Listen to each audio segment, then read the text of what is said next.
Well, hi, my name's Ryan Paulson, and I'm the lead pastor here at South Fellowship Church.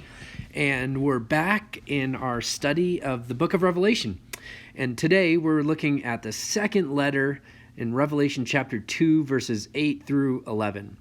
And this study is going to have just a little bit of a different type of a flavor. My goal today is to teach you a few things to look for as you open the Bible to study it for yourself.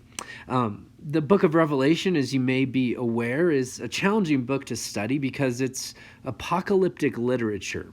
And that means it uses numbers and symbols and pictures in order to unveil or speak to a deeper truth.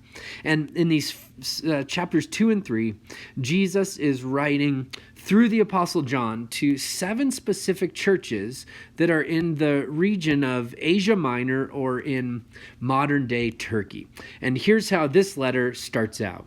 It says, to the angel or to the messenger of the church in Smyrna, the words of the first and the last who died and came to life again. Smyrna was sort of the second greatest city in Asia Minor at the time. It was second to Ephesus. And there's a little bit of friendly competition amongst the two about who is the best. And Jesus begins his letter by saying to the words of the first and the last who died and who came to life again. And the fascinating thing about this is it not only that it's true about Jesus, he's the resurrected and reigning king, but he's also writing to a city that in 600 BC was wiped out, was destroyed, and that came to life again. So this sort of first and last, died in life, it has two meanings. One, it's talking about the city for sure, but it's also talking about the Savior. And so Jesus is saying, I know what you've been through. I know what you're going through, and I want to speak to your life as one who can relate. And so anytime we open the scriptures, there's a few things that it's helpful to look for. I'm going to focus on just 2 of those things today. First, we look for indicatives, things that are true. And secondly, we look for imperatives, things that are commanded or asked of us as we seek to follow the way of Jesus. So here's how Jesus continues, verse 9. I know your tribulation and your poverty, but you're rich, and the slander of those who say that they are Jews, but are not. They're of the synagogue of Satan. And so here's the very first thing we see. It's an indicative, and Jesus is saying, I know. This is true. I know your situation. I know the pain that you're walking through, the poverty, even though you're rich in other ways, there's some things that you lack on a physical level.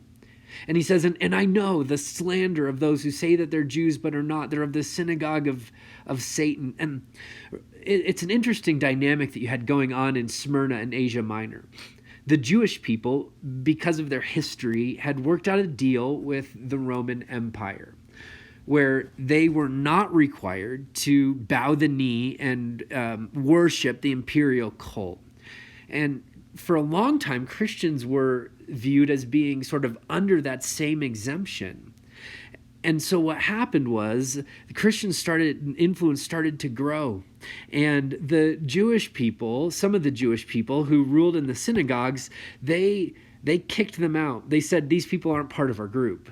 And so they exposed the Christians, and the Christians suffered great persecution because of it. But listen to what Jesus says. He says first, I know what you're going through. And so he goes on. And he moves to something different. He says this. He says, do not fear what you're about to suffer. Behold, the devil's about to throw some of you in prison, that you may be tested, and that will go on for 10 days. You will have tribulation. Be faithful to the point of death, and I will give you the crown of life. So Jesus moves from an indicative, a true statement, to an imperative. Do not fear. Don't fear what you're going to suffer. Know that it's coming. Know that you have an enemy. But don't live in fear. Fear is one of the most crippling and paralyzing emotions that we can experience. And Jesus says, don't go there. And then the other side of that same coin is be faithful. So these are two imperatives or commands that Jesus gives. Don't fear and be faithful. And anytime you open the Bible, it's really, really good as you're reading through a passage to look for the imperatives. What's Jesus saying that's just a true statement? And secondly, what's Jesus saying that he's commanding us or asking us to do? He finishes this section with another imperative. He says, and I will give you the crown of life. He was an ear, let him hear what the Spirit says to the churches. The one who conquers, the one who doesn't fear, who's faithful and who knows, the one who conquers, will not be hurt by the second death.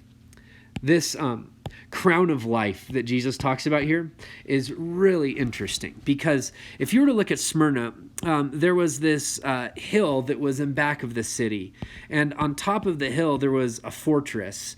But if you were to look at the fortress from a distance, it looked a little bit like a crown. And you lay that on top of, in Smyrna, the main coin that they had was the coin of the goddess Roma. It was actually a goddess that they invented. It was a woman, sorry for my artistic rendering there, who had a crown on her head. And so every day when the people of Smyrna looked out their back door, they saw a crown up on a hill. When they looked at their money as they exchanged it in the agora or in the marketplace, they saw this crown. And Jesus says there's a better crown, one that has life eternal attached to it. And so here's what we see. First, Jesus knows, and Jesus gives. Two imperatives in the text, true statements. Second, we see the command.